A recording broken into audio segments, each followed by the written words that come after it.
Morning to all of you. Jai Ho study channel से जुड़े हुए सभी अभ्यर्थियों को मेरा नमस्कार।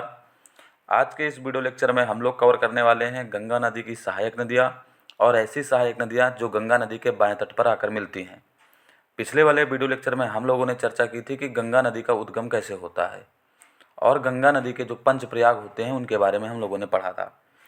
आज के इस वीडियो लेक्चर में ये जो बाएं तट पर आने वाली नदियाँ दिख रही हैं इनको हम लोग कवर करने वाले हैं। फिर भी हम लोगों ने जो कल कवर किया था उसके 2-4 पॉइंट हम लोग यहाँ पे डिस्कस कर लेते हैं। जैसे हम देखते हैं कि यहाँ पे ये गंगोत्री ग्लेशियर है। इस गंगोत्री ग्लेशियर से एक नदी निकली थी, उस नदी का नाम था भागीरथी। ये आपको सतोपंथ ग्लेशियर दिख रहा होगा। इस सतोपंथ ग्लेशियर से दो छोटी छोटी धाराएं निकली थी, एक को कहा गया विष्णु गंगा और एक को कहा गया था धौली गंगा। तो धौली गंगा और विष्णु गंगा ये आपस में मिलके क्या बन जाती थी, अलकनंदा। फिर ये अलकनंदा नदी और इधर से भागीरथी नदी ये जब आपस में मिल जाती थी और इस संगम को कहा जाता था देवप्रयाग। यहाँ से फिर गंगा नदी बन जाती थी। कहने का तात्पर्य यह है कि अलकनंदा नदी और भागीरथी नदी जब दोनों मिलती हैं देवप्रयाग में तो यहाँ से गंगा नदी शुरू हो जाती है।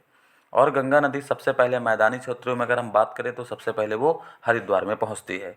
यानी पहाड़ों के बाद अगर वो मैदानों में कहीं पहुँचेगी तो उस स्थान का नाम है हरिद्वार। गंगा नदी की जो टोटल लंबाई है वो कुल लंबाई है 25-25 यानी 2525 किलोमीटर। फिर एक सवाल पूछा जाता है कि गंगा नदी की सर्वाधिक लंबाई कहाँ पे है। तो गंगा नदी की जो सर्वाधिक लंबाई है वो यूपी में है और सबसे कम लंबाई कहाँ पे है तो वो झारखंड में है। यूपी में तकरीबन 1450 किलोमीटर दूरी तय करती है और लगभग 28 जिलों से होकर गुजरती है। और झारखंड में केवल 83 किलोमीटर की यात्रा ये करती है। यानी गंगा की कुल लंबाई 2525 किलोमीटर, यूपी में इसकी लंबाई है 1450 किलोमीटर और ये 28 जिलों से होकर बहती है और झारखंड में महज वो 83 किलोमीटर की दूरी तय करती है। अब हम लोग चर्चा करने वाले हैं गंगा नदी की सहायक नदियों के बारे में। सबसे पहले हम लोग देखेंगे रामगंगा नदी के बारे में। ये रामगंगा नदी निकलती है पौड़ी गढ़वाल से और पौड़ी गढ़वाल से निकलने के बाद, पौड़ी गढ़वाल उत्तराखंड में पड़ता है, वहाँ से निकलने के बाद उत्तर प्रदेश के कन्नौज में आकर मिल जाती है। यानी इसका जो उद्गम होगा रामगंगा नदी का वो पौड़ी गढ़वाल होगा और गंगा में जो मिलन स्थल होगा वो कन्नौज होगा। कन्नौज के बारे में हम लोग जानते हैं, कन्नौज उत्तर प्रदेश का एक शहर है और इसे इत्र नगरी के नाम से भी जाना जाता है।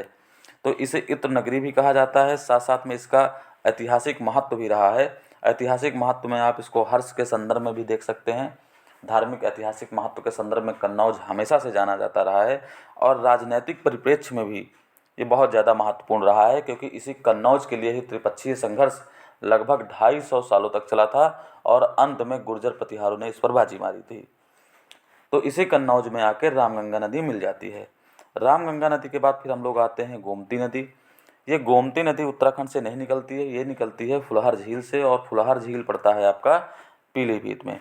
देखो जितनी ये बाएं तट पे मिलने वाली सहायक नदियां हैं ये सारी नदियां हिमालय से ही निकलेंगी, चाहे वो रामगंगा हो, चाहे शारदा हो, चाहे घाघरा हो, चाहे राप्ती, गंडक, कोसी, ये जितनी भी नदियां हैं आपको हिमालय से निकलती हुई दिखेंगी।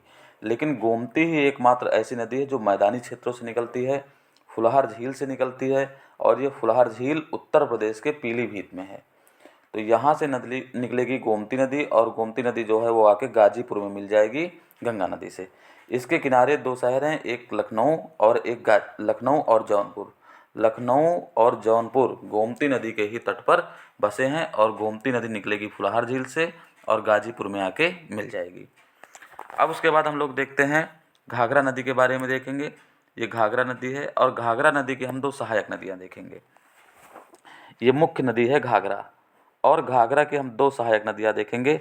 एक नदी का नाम है शारदा नदी और दूसरी नदी का नाम है राप्ती नदी। तो गोमती के बाद हमको घाघरा पढ़ना है और घाघरा से पहले हमको शारदा के बारे में पढ़ना है। देखिए शारदा नदी के बारे में अगर देखा जाए तो यहाँ पे इसका उद्गम दिख रहा है कि मिलाम ग्लेशियर से निकलती है। मिलाम ग्लेशियर जो है वो नेपाल हिमालय के अंतर्गत आता है। मिलाम ग्लेशियर से निकलेगी और उसके बाद ये बहराइच पड़ता है। बहराइच में जाकर ये घाघरा नदी से मिल जाएगी। ये घाघरा नदी निकल रही है। तो घाघरा नदी की ही सहायक नदी है शारदा नदी। अब शारदा नदी के संदर्भ में हम लोग कुछ फैक्ट को देख लेते हैं। यहाँ पे बहुत महत्वपूर्ण फैक्ट हैं जो एग्ज़ाम में अक्सर पूछे गए हैं।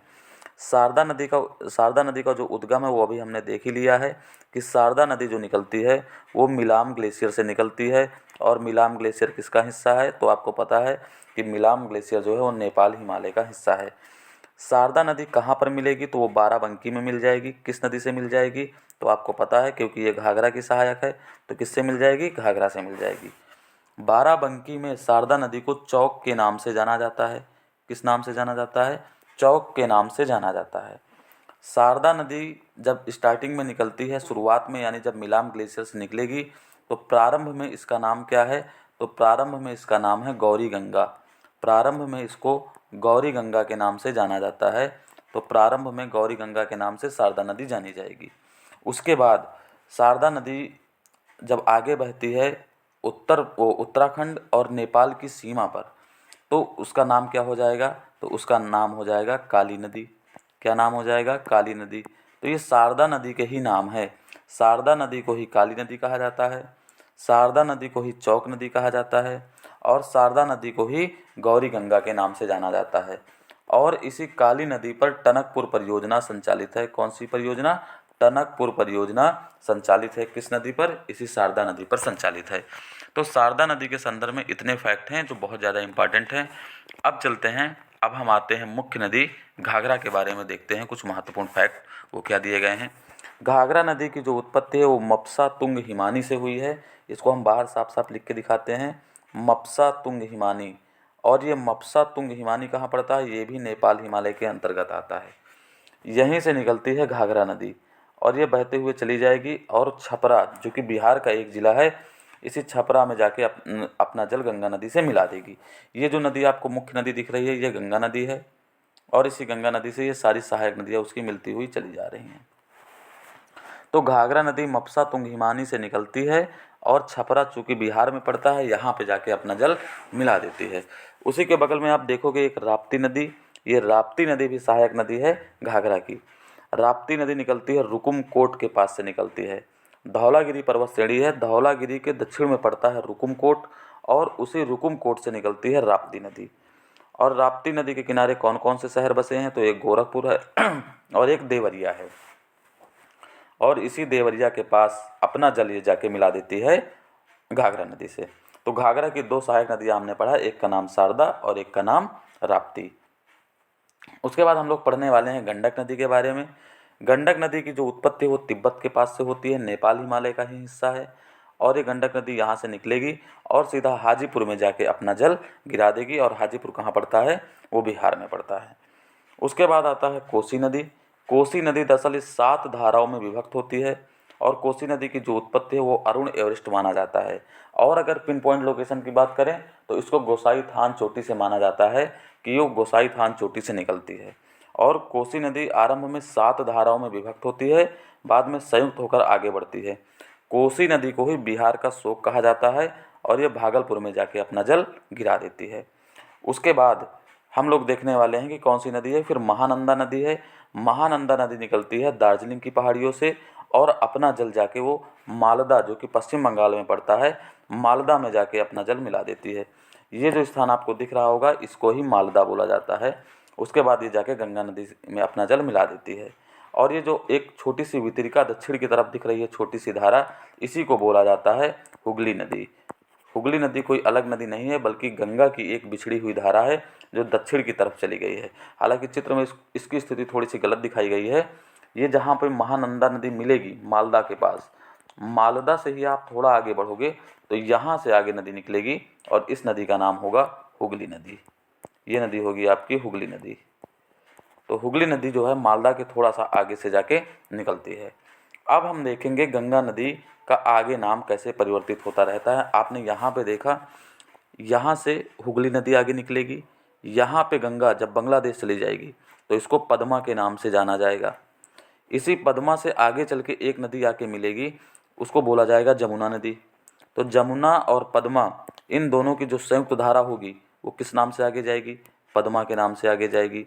ये जब पद्मा और आगे बढ़ेगी तो यहाँ से एक नदी और आके मिलेगी, उस नदी का नाम है मेघना।